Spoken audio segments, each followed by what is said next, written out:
ओंकार सतनाम करता पुरख निर्भव निर्वैर अकाल मूरत अजूनी सैभं। भक्ति काल के श्रेष्ठ संत और कवि गुरु नानक देव ने लोगों को प्रेम, एकता, समानता, भाईचारा और आध्यात्मिक ज्योति का संदेश देने का बड़ा संदेश दिया है।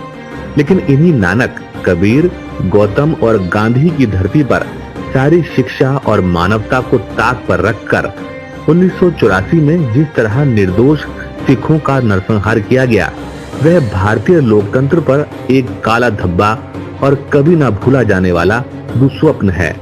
31 अक्टूबर 1984 को 2 सिख शस्त्रधारी अंगरक्षकों द्वारा तत्कालीन प्रधानमंत्री श्रीमती इंदिरा गांधी की हत्या हुई। उनमें से एक को तो गिरफ्तार कर लिया गया व दूसरे को मौके पर ही मार गिराया गया।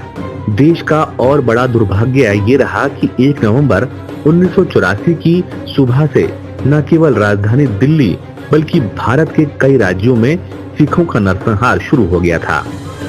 न केवल कांग्रेस पार्टी बल्कि सरकार से जुड़े जिम्मेदार कांग्रेसियों ने खून का बदला, खून के छींटे सिखों के घर तक पहुंचने चाहिए और जब बड़ा पेड़ गिरता है तो धरती हिलती है जैसे नारे देकर मानो हिंसा, क्रूरता और अमानवीयता को निमंत्रण दिया जा रहा था। कई विधवा औरतें बैठी हैं, आंखों के सामने आती हैं गुरुद्वारे में। कईयों के जवान लड़के मारे गए, कईयों की लड़कियों के संग गलत करा गया है। ये सब कांग्रेस का ही नतीजा है। निर्दोष सिखों का बर्बरता से नरसंहार किया गया। राह चलते सार्वजनिक तौर पर उनके गले में टाई डालकर जलाया गया। कांग्रेस के समय जो हुआ है वो बहुत ही एक दर्दनाक घटना है, बहुत गलत हुआ है सिखों के साथ और सिख कभी इसको भूल नहीं सकते। सामूहिक हत्याएं, बलात्कार और लूटमार को अंजाम दिया गया। यहाँ तक कि अराजक और उन्मादी तत्वों ने सिख समुदाय के पवित्र गुरुद्वारों को तोड़ने फोड़ने में भी कोई कसर बाकी नहीं छोड़ी। तो घरों से निकाल के आदमियों को तो मार दिया और एक औरतें। और 3 नवंबर तक बर्बरता के इस क्रूर खेल पर सत्ता तंत्र के इशारे पर पुलिस, सेना और यहाँ तक कि न्यायालय भी निष्क्रिय और मौन रहे। सरकारी आंकड़ों के अनुसार 3 दिन तक चले सत्ता पोषित इस बर्बर खूनी खेल में लगभग 2800 सिख दिल्ली में और 3350 सिख भारत के अन्य राज्यों में मौत की नींद सुलाए गए। लूट खसोट और नुकसान का आंकड़ा तो अनुमान से परे है। मारने वाले कौन, मारने वाले कौन, किसके पास जाए, एक भगवान के उसको पुकार रहे थे। 1984 आज तक हमारे दिमाग में ऐसी बात बैठी हुई हम कभी नहीं भूल सकते हैं।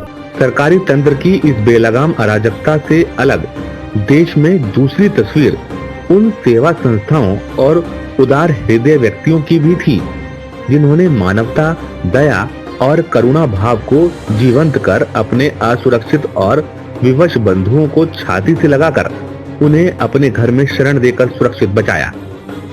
ये हमला एक धर्म को मानने वालों के द्वारा दूसरे पंथ पर नहीं था, बल्कि बदले की भावना से ओतप्रोत होकर असामाजिक तत्वों, अपराधियों और राजनीतिक दल के नापाक गठबंधन का एक घिनौना कृत्य था। कांग्रेस पार्टी की यह काली करतूत 84 के दंगों, उनकी जांच की नौटंकी और उसमें लिप्त नेताओं को बचाने की पुरजोर कोशिश दुनिया के सामने है। वेद मरवाह कमेटी को 1 साल में ही चलता करना, जस्टिस रंगनाथ मिश्रा कमीशन को सीमा में बांधना और निर्दोष सिखों के न्याय को रोकना कहां तक जायज था।